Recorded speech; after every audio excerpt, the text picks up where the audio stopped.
04. The Izu Exile.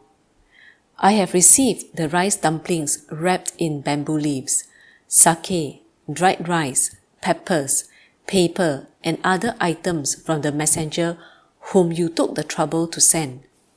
He also conveyed your message that these offerings should be kept secret. I understand.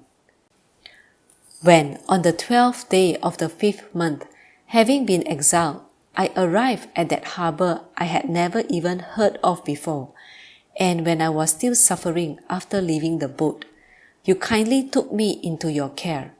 What karma has brought us together?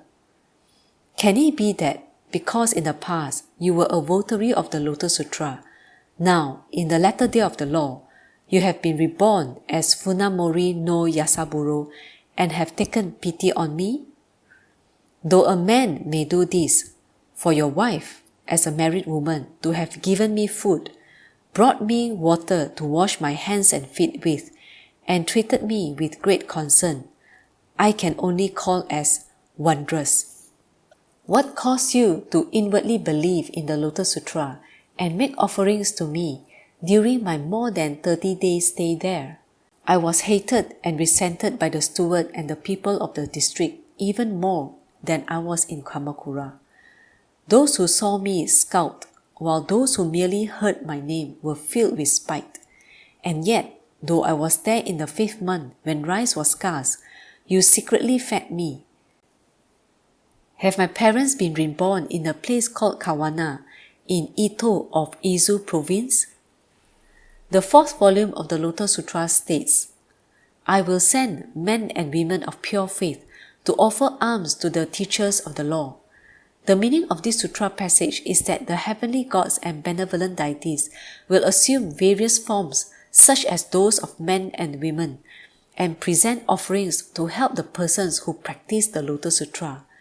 There can be no doubt that this refers to you and your wife being born as a man and a woman and making offerings to Nichiren, the teacher of the law. Since I wrote to you in detail earlier, I will make this letter brief. But I would like to mention one thing in particular. When the steward of this district sent me a request to pray for his recovery from illness, I wondered if I should accept it. But since he showed some degree of faith in me, I decided I would appeal to the Lotus Sutra. This time, I saw no reason why the 10 demon daughters should not join forces to aid me. I therefore addressed the Lotus Sutra, Shakyamuni, many treasures, and the Buddhas of the 10 directions, and also the sun goddess, Hachiman, and other deities, both major and minor. I was sure that they would consider my request and show some sign. Certainly, they will never forsake me, but will respond as attentively as a person rubs a sore or scratches an itch.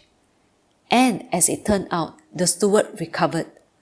In gratitude, he presented me with a statue of the Buddha that had appeared from the sea along with a catch of fish. He did so because his illness had finally ended, an illness that I am certain was inflicted by the 10 demon daughters. This benefit too will surely become a benefit for you and your wife. Living beings like ourselves have dwelt in the sea of the sufferings of birth and death since time without beginning, but they become votaries of the Lotus Sutra and realize that their bodies and minds, which have existed since the beginningless past, are inherently endowed with the eternally unchanging nature.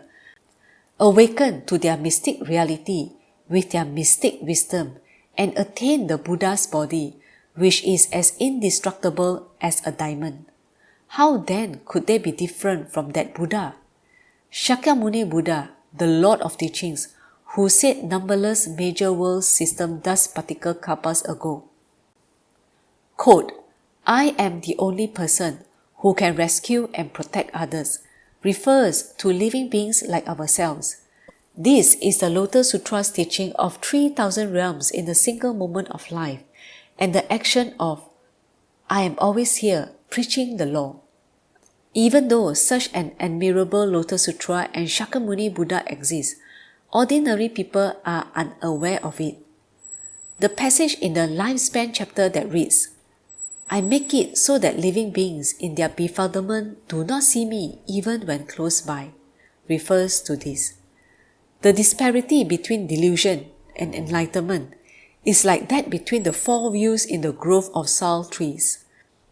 What is called the Buddha of 3,000 realms in a single moment of life means that the entire realm of phenomena attains Buddhahood.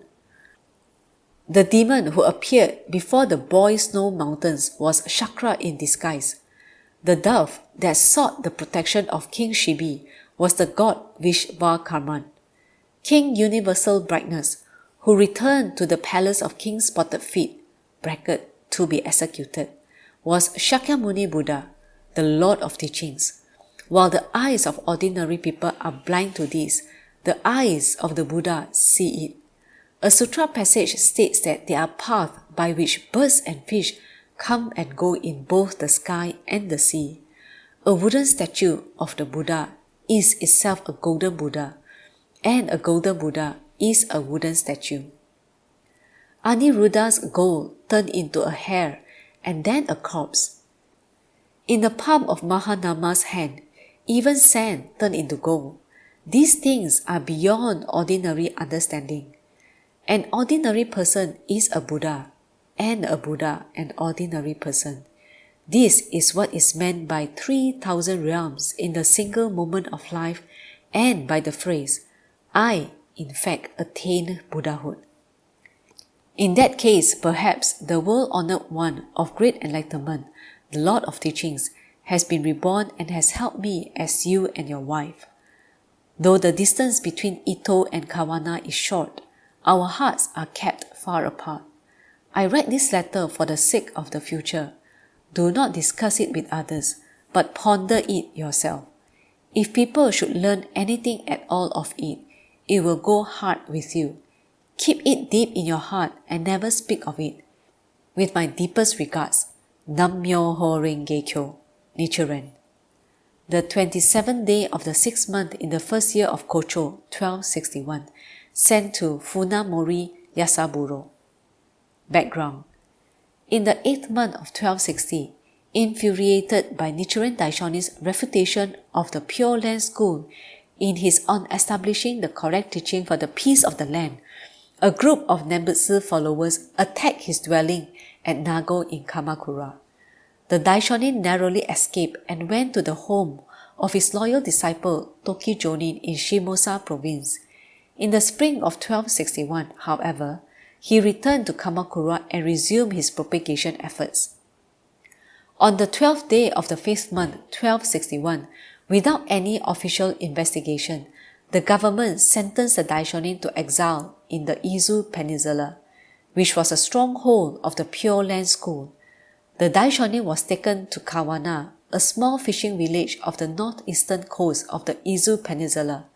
Here he was given shelter and food by Funamori Yasaburō, a fisherman, and his wife, and the couple became his steadfast followers. The steward of Itō District in Izu, Itō Sukemitsu, learning of the Daishonin's presence a month after his arrival, had the Daishonin summoned in order that he might offer prayers for Sukemitsu's recovery from a serious illness. Sukemitsu regained his health, and it is said that he, too, became the Daishonin's follower. Both Yasaburō and his wife were concerned about the Daishonin's safety when he went to Itō to pray for the steward's health. Yasaburō sent a messenger to the Daishonin at Itō with various offerings. The Izu Exile is the Daishonin's reply. The Daishonin's exile ended on the 22nd day of the 2nd month, 1263, and he returned to Kamakura.